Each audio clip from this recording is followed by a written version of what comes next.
Hello from Impemba Primary School, where children here are eating pala. Pala is a mug of hot porridge fortified with vitamins, which is really nutritious. And each day the children come very early in the morning. They're punctual for school and they can concentrate in class. My name is Kate Chwanda, the head teacher of Impemba LE Primary School. The PAL has assisted us in so many ways. It helps us to reduce dropout rate. Since other learners, they are not having parental care. So those learners, they drop out of school. We have also high enrollment just because of the PAL.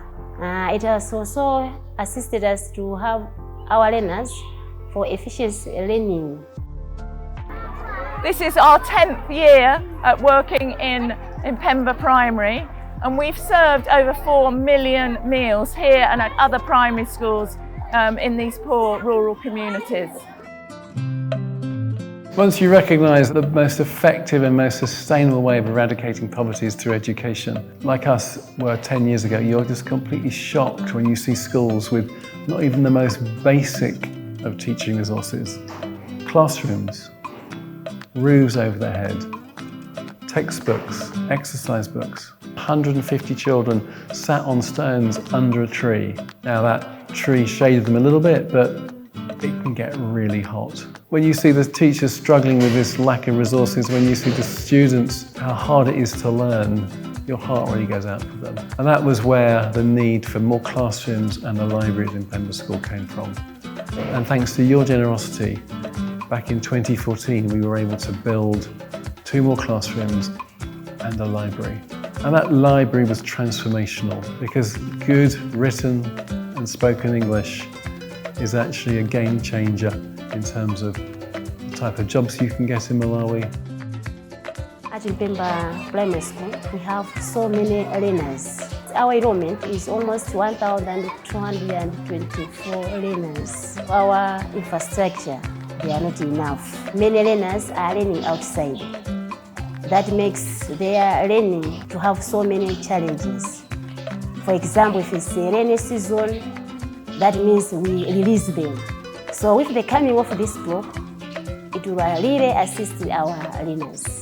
It also reduces dropout rate, as so many learners, just because they are sitting on the stone outside, other learners choose to drop out from school. Life in Malawi is tough, particularly in the rural areas where most people are subsistence farmers, so they live on the amount that they produce from the land. Most families are living on less than $1 a day, which means that they struggle even to provide basic needs for their families. So life is also very laborious. No, there's no running water, there's no electricity in the rural areas. Women and girls collect water, collect firewood for cooking on open fires, and in the evenings when it gets dark, then there's very little light or other electrical power in the houses.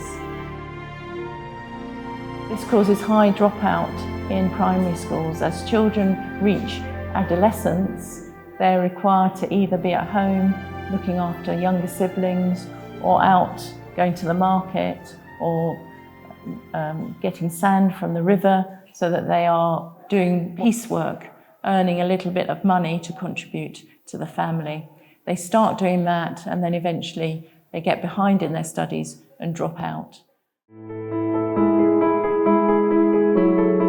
This program is very, very helpful here in Malawi, because without them, I think others like we could ever manage to finish our schools. But because of this program, we are making it. So in this country, we are a lot of people who are intelligent. Others, they are more intelligent than I, but they are lacking resources to go to schools. They are just staying at home. They are not finding opportunity to do their studies. So it's a miraculous thing and a wonderful thing, but all in all, this program is totally brilliant. Thank you very much. To be sponsored, it's very good for a girl like me. I'm proud of being sponsored by Hope4Malawi. After selected to Zingwangwa Secondary School, in my mind I was thinking that I won't be able to go to school because there will be no one to help me. But God helped me by sending Hope4Malawi. It's a good thing for me, and I say thank you to Hope4Malawi. Now I'm working as a librarian in Pemba. I'll be able to help other learners so that they can be helped as I have been helped. As the primary schools have developed over the last 10 years, what we can see is more and more students being ready for secondary school and passing the exam. This was an issue because there were not enough secondary school places in the area. We took the leap of faith to raise funds and build a secondary school, Hope CDSS. This was opened in 2021 with one form entry, complete with a library, a lab and a computer suite. One of the visions we have is to take a learner right from the beginning of primary, through secondary, and then to equip them either because they go to university or equip them within the training college to have skills in running their own business and to help them to be work ready so that then they can get good jobs, they can earn more money and they can break the cycle of poverty which is so blighting this beautiful country. It's exciting to see students at Hope who we've known for some years through primary school, and they are very motivated, they're very ambitious to be the best that they can be, and they're constantly wanting extra lessons, they're constantly wanting to be in the library to learn how to use the library books, they're wanting to learn how to use computers and to use all the resources that the school offers. And it's a real privilege to be able to equip this school to be very well equipped, unlike many of the schools in the local area. Over the last 10 years, we've been very privileged to have enough resources, enough gifts to be able to do the work that we felt is the right work to do in these villages. And we're hoping and praying that for the next 10 years, it will be the same. For the next 5 years, we want to develop the primary schools so that there is no outside classrooms in any of the 5 primary schools that we support. We also want to build 2 more classroom blocks at Hope CDSS, so there's 2 form entry. What's happening in the primary schools is that more and more students are passing the exam, but that will mean more places need to be available. And already there are students who are passing who haven't been selected.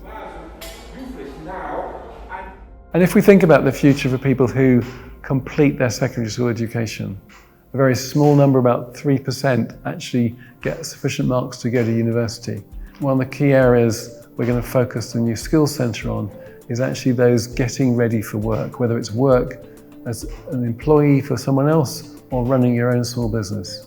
We've just started building the skills centre, the main block, which will have a teaching area and offices, and also the dining kitchen area are actually under construction, and we're just looking forward to the next group of people who are finishing their secondary school education who can come to the Skills Centre and become skilled for life. So thank you for your support, thank you for everything that you've done over the last 10 years, and whether you're joining us on the journey just now or you've been supporting 10 years, we're very grateful and we look forward to partnering with you to bring hope to some of the poorest people in the world. On behalf of Pemba Primary School, I really appreciate what Hope4Malawi are doing to us. So we beg you to proceed with all the plans. This program, as I've already said, that it is helpful in this country. I just want to ask that may you still be with us. Don't be tired with us. Never abandon us. May you continue to be with us so that we Malawians, we may have a beautiful future which may cause Malawi to be developed so that everybody can be happy in his or her life.